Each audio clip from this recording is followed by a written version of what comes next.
โดยสบายดีเบา อ้าวลืมชื่อแล้ววะนี่ว้าที่โทษลืมชื่อแล้ววะนี่เอาให้คิดเอาชื่อหยังเอาว้าพี่น้องเอ้ยน้องสาลีลืมชื่อข่อยแล้วตายบ่ได้ก็คือเบาโกบ่ได้มา2 มื้อพี่น้องลืมชื่อแล้วโอ้ยเจ็บเลยวะนี่แผลปากเบาโกจักไปอยู่ไสล่ะเหม็นแห้ง หอม โอ้ยน้องซาลี่แล้วว่าหอมจะประจังเข้าปอดจ้ะ ติดกันได้นี่แหละ แล้วคันได้ก็พัก แมน พักทีนึง แมนครับจุดหนึงไปปาดใหม่ก่อน ก็เพราะว่าแต่เฮ็ดบ่ได้พักเนาะฮะกับพักมื้อนั้นบ่ แมนอีดอกแต่ เพราะว่าโบโกบ่เคยขาดคือกัน เพราะว่าย้อนมีเวียกเลย เลยพุ่นแหละตั้งแต่เริ่มต้นพุ่นแหละพี่น้องเอ้ยเนาะเดี๋ยวได้มาบ้านเทวดาแต่ว่า FC เพิ่นว่าบ่ให้เอิ้นบ้านเทวดาให้เอิ้นบ้านบนดอยเนาะ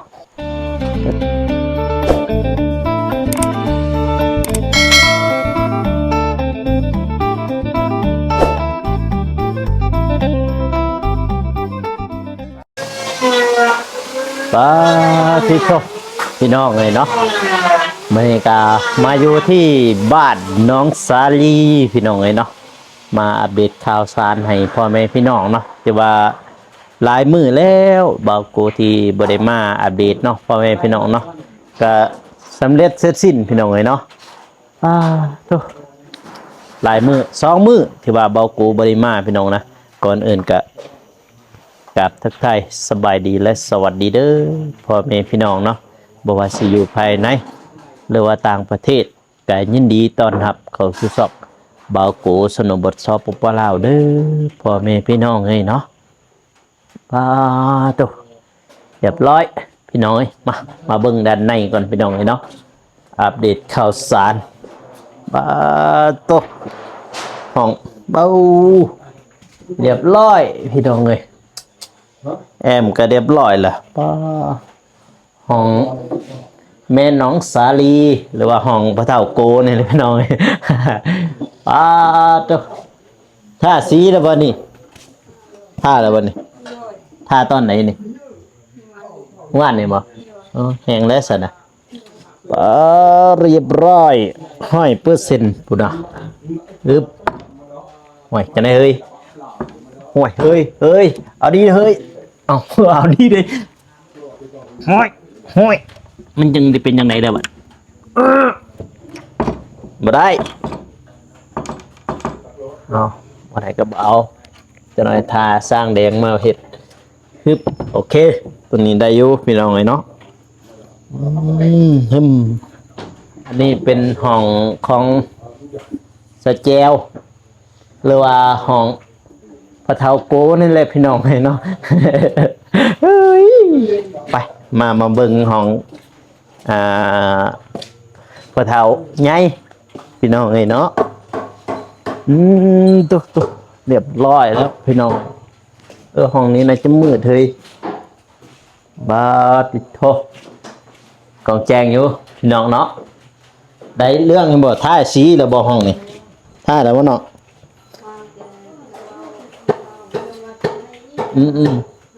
บ่พ่อหรือว่านี่แหละโดยเพิ่มเนาะพี่โตพี่น้องเอ้ยเนาะอันนี้เป็นห้องพระเฒ่าใหญ่พี่น้องยังไรอยู่ลุ่มหั่นน่ะเขาเฮ็ดหยังได้พี่โต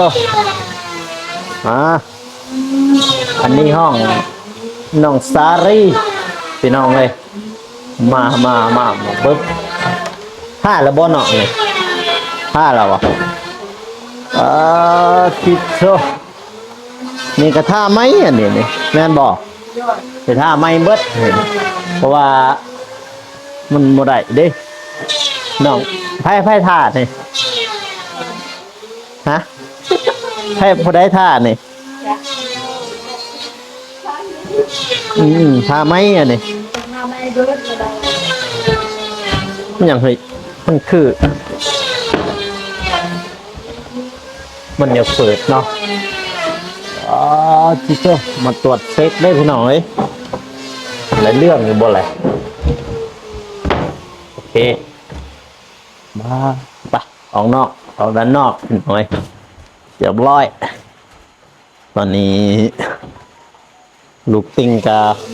เพิ่นก็ได้อันนี้เรียบร้อยแล้วเนาะตอนนี้พี่น้องนะเป็นแบบว่า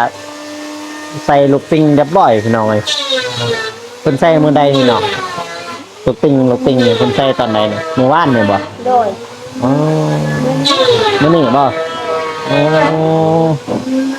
ลูกติงก็เรียบร้อยพี่น้องเลยมีแต่ท่าสีแล้วเนาะเป็นบ่ โดย อ่าตอนนี้ก็น้องซาลี่จับกล้องพี่น้องเลยเดี๋ยวทักทายก่อนใส่ไม้นะโดยสบายดีเบา อ้าวลืมชื่อแล้ววะนี่ว้าทิศท่อลืมชื่อแล้ววะดิเอาให้คิดเอาชื่อหยังเอาว้าพี่น้องเอ้ยน้องสาลีลืมชื่อข่อยแล้วตายบ่ได้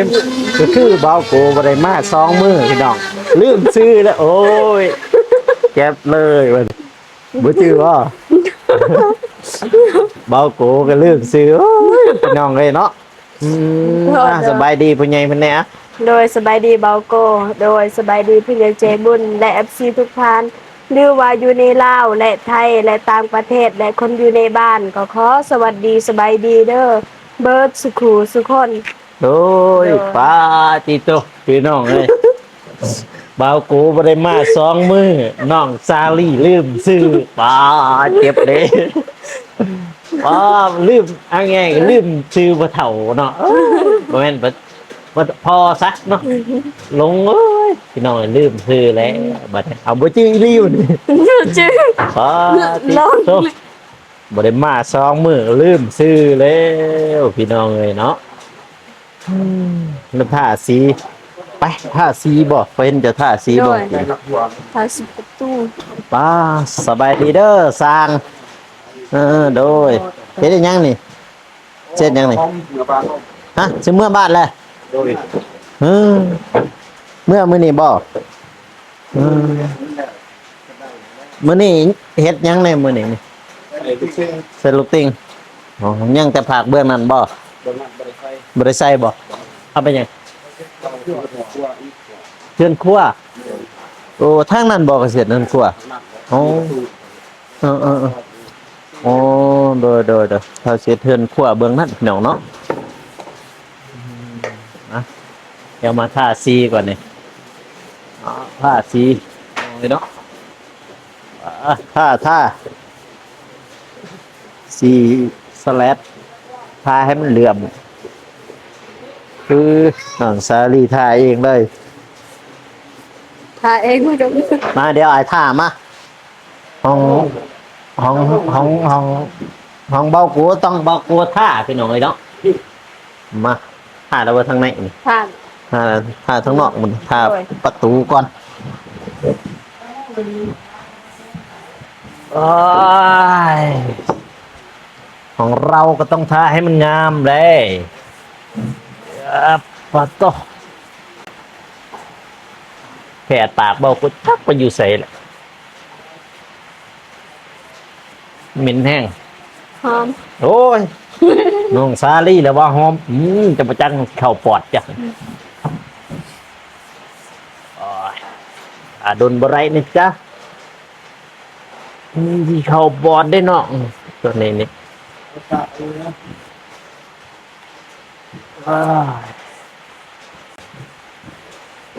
น้องซาลี่เพิ่นว่าหอมมันบ่หอมแล้ว หอมดี สี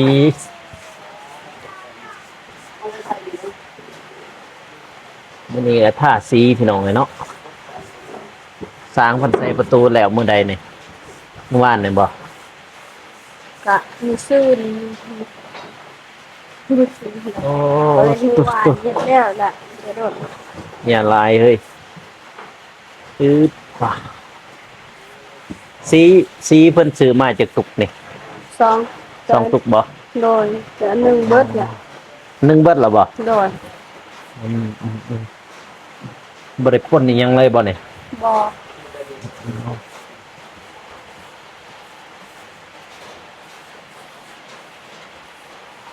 สีพี่น้องเอ้ยสีสแลดงาม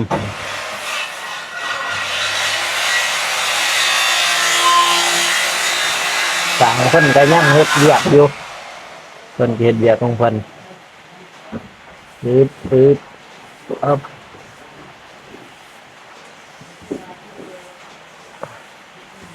แม่จะไปใส่ อยู่ลุม ลุม บ่ บ่ เป็นว่าเฮ็ดของกินบ่ ไปเฮ็ดกินให้สร้างบ่ โดย อืมแม่นแล้วเนาะฮอด3โมงเลย โดย สีแรงๆเราเฮ็ดกินให้สร้างฝนนี่ก็ตกเลยอยู่พี่น้องเอ้ย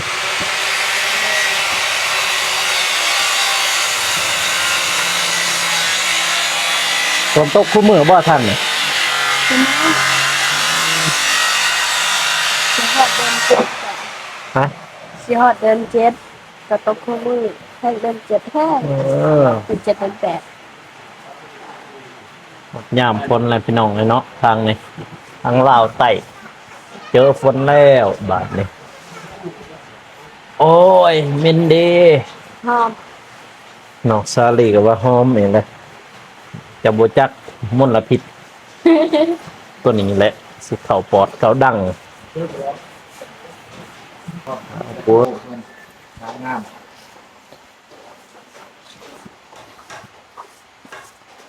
ไม่อัดเขาเลยก็ได้ อัดเขาเลยขึ้นขึ้น ถ้วยนี้ยังทำผ่าน ทางไหนขอบบ่ โดย อืมเฮ้ยน้องซาลีเอ้ย เจ้าละว่าหอมจะหูบ่ตอนนี่ค่อยหยังนี่ค่อยสั้นเลยนี่นะค่อยคิ้วสั้นน่ะได้ค่อยเพราะบ่ถือกับกินเด้สั้นเด็ดๆเลยนี่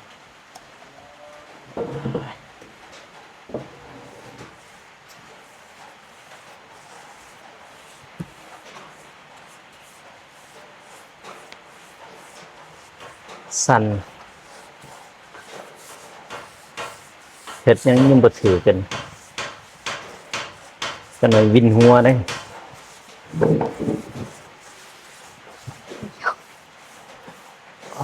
ตัว ยากตาย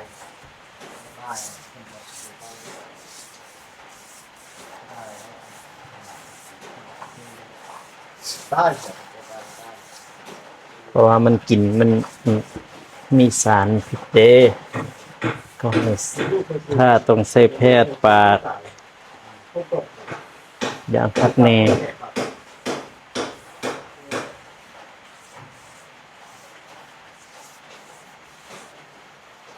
อืม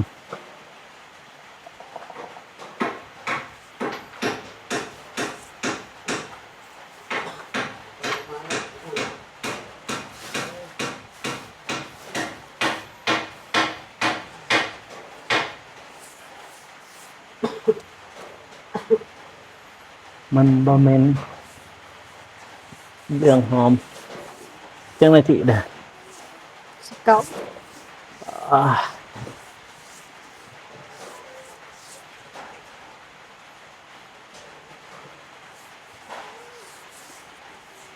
หยุดก่อนก็ได้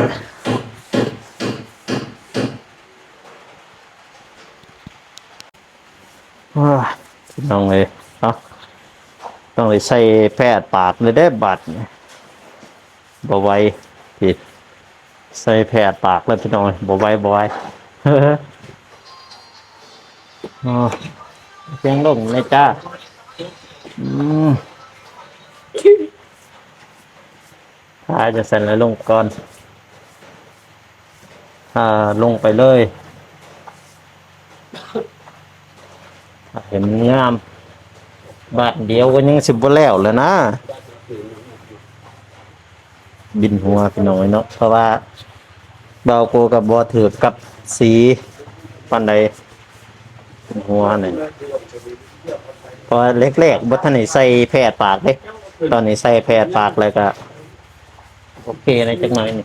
ใส่แพทย์ปากผมก็ยามแล้วผมยาวแห้งเลยทำผู้หญิงเนี่ยบัดนี้โอ้ตัวแห้งเหม็นเลยเฮ้ย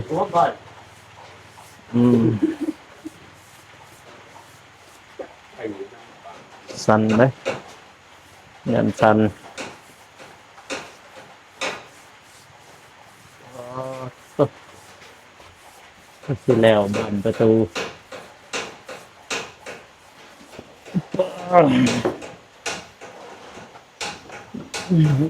พ่อซื้อสีผ้าไหมฝนตกเขาเมื่อบ่ทางนี่เนาะ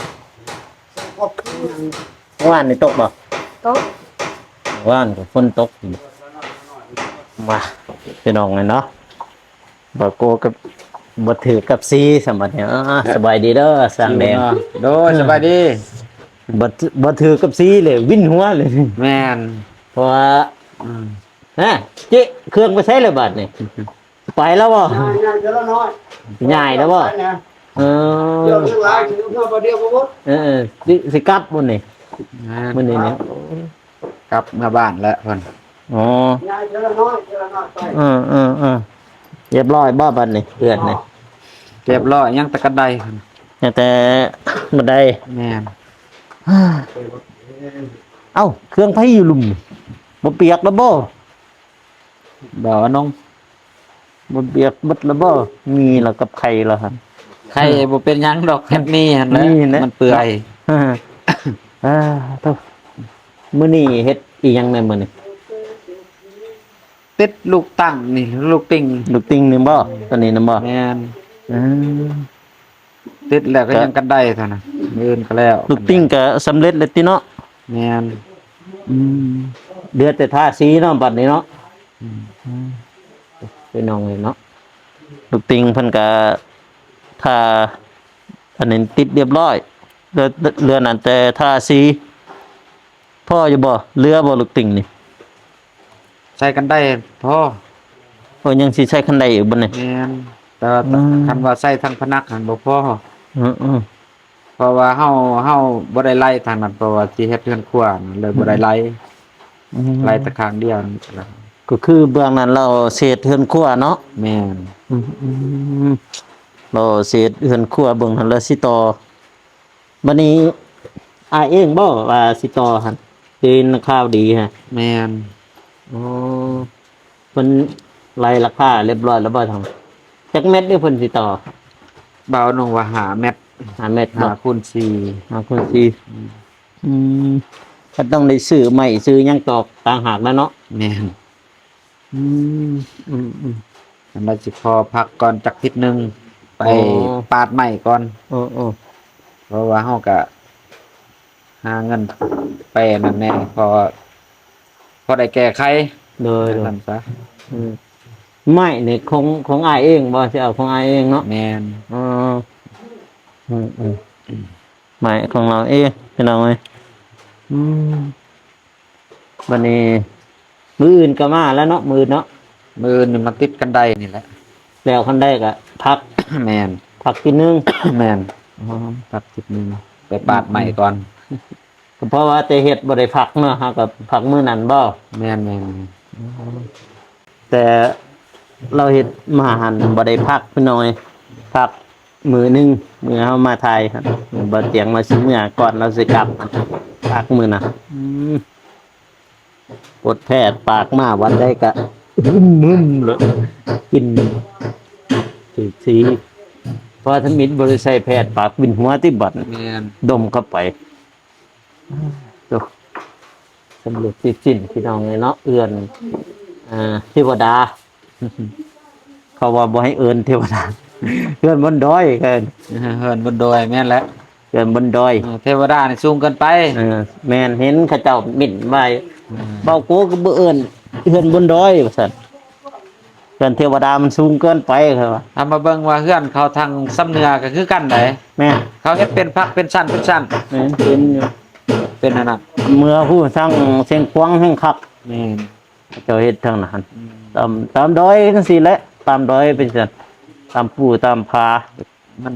บ่มีแล้วเด้เห็นไหมมันบ่มีดินครับวันมันเพียงกับพระเจ้าเป็นของพระเจ้าหมดแล้วเนาะก็ยากแล้ว พี่น้องวันนี้ก็มาอัปเดตดนแล้วบ่ได้มามื้อนี้2 มื้อได้บ่ได้มานี่น้องซาลีจนลืมชื่อ บ่ได้มา2 มื้อแล้วลืมชื่อบ่มาอาทิตย์หนึงก็ยันลืมเลยว่าจักบ่จื้อหน้าจื้อตาแล้วจักขิงเหาะเสือกออกเด้แสดงว่ามืออื่นนี่มาเฮ็ดแต่คันได้เนาะ แม่น แล้วก็พักผ่อนเนาะงานกับพักผ่อนในพี่น้องไอ้พักทิศนึงเพิ่นก็จะไปเวียกไปงานของเพิ่นพี่น้องเนาะปกติแบบไฟๆก็มีหน้าที่อันย้อนบอกกูก็ยังมีหน้าที่พี่น้องเนาะต่อเรามื้อนี้เราเฮ็ดบันได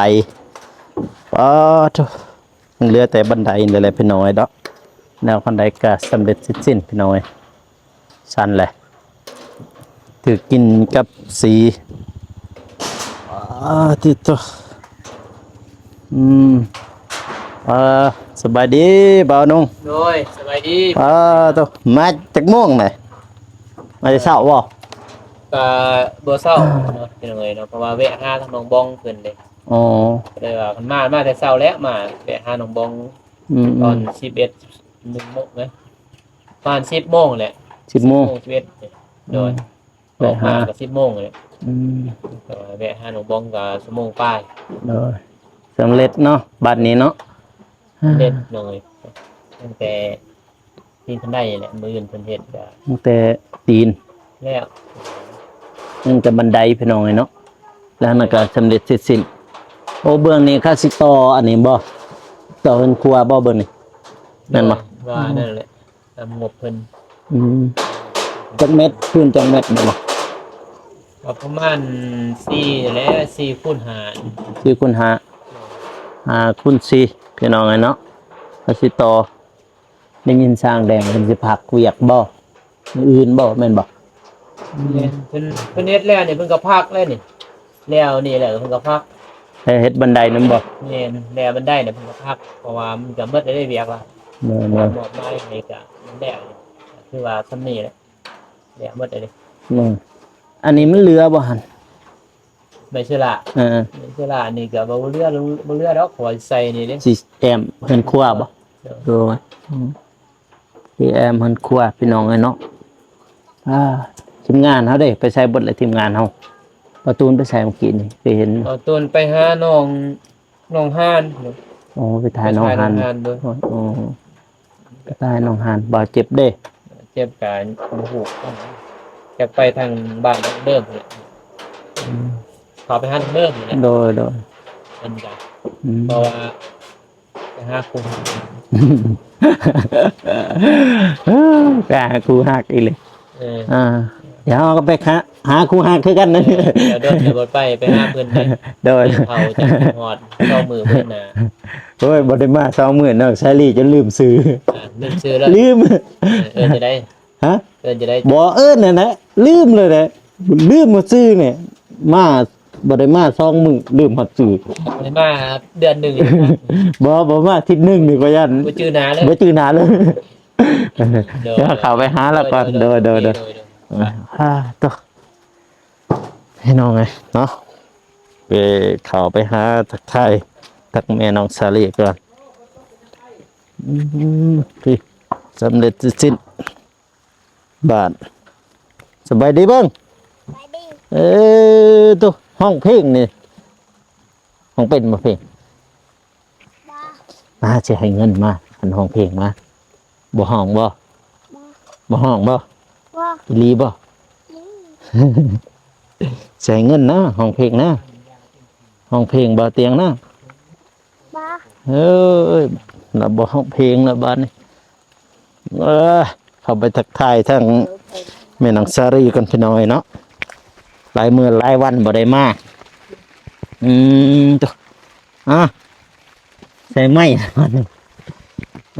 ตัวสบายดี สบายดี เป็นไง เบาโกและสบายดี FC พังอยู่ลาวและพังไทยและต่างประเทศแล้วขอสวัสดีสบายดีและผู้ใหญ่ใจบุญสวัสดีเบิร์ดสุขูสุคนเด้อ โดยเราว่าสิลืมซื้อคือ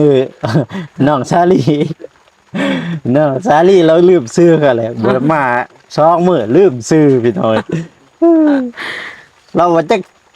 กสิเอิ้นเลยจึกสิสบายดีจังได๋ล่ะบัดนี้ ลืมฮอดซื้อพี่น้อยเนาะโตแล้วเนาะเฮือนซ่านบ้านซองเนาะ โดย บ้านนี้แหละกะว่าสิขึ้นอยู่มื้อใดนี่ ถ้าเบาเตียงเพิ่น ถ้าบ่เตียงเราลงมาบ่ โดย เราก็ก็ขึ้นว่านมาซื่นพี่น้องเลยว่าทางเพื่อนเราก็เฮ็ดเรียบร้อยแต่ทาสีลูกติงกับบันได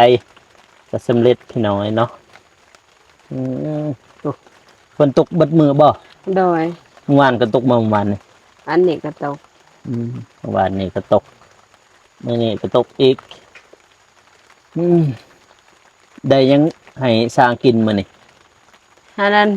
ต้มซีนหมูกับหมักแตกแต่ว่าช้างคือว่า เมื่อเบิดเลย บัดนี้เขาเมื่อเบิดเบาโกแล้วสิได้กิน เบาโกและสิได้กิน ตัวเมาสีจนวินหัวเลยนี่เพราะว่าไปท่าสีกับน้องซาลีถึงกินนี่บ่ได้ใส่แผดปาก โด มัน ย วินหัวสั่นเพราะว่า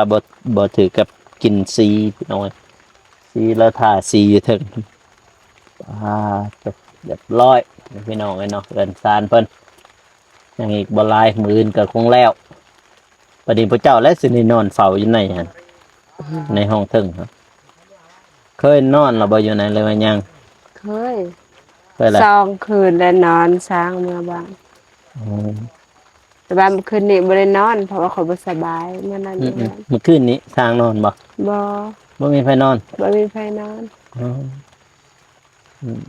ทางเพิ่นก็เมื่อว่าก็ไกลสำเร็จแล้วพี่น้องเอ้ยเนาะยังอีกแต่บันไดแล้วบันไดก็สำเร็จสิ้นพี่น้องเอ้ย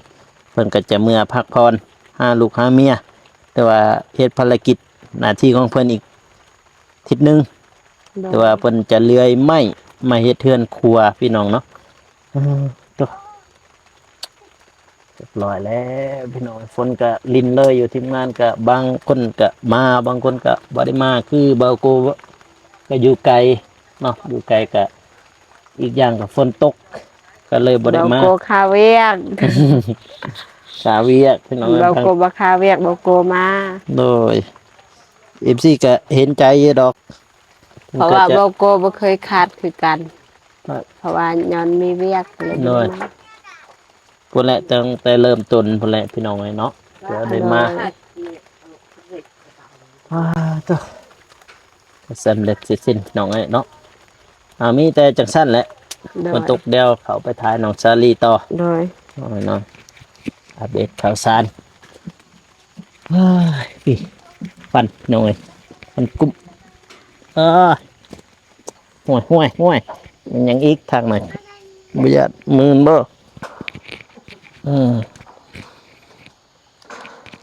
ป่าเรียบร้อยมาอ้อมๆก่อนพี่น้องเนาะพี่บ้านเทวดา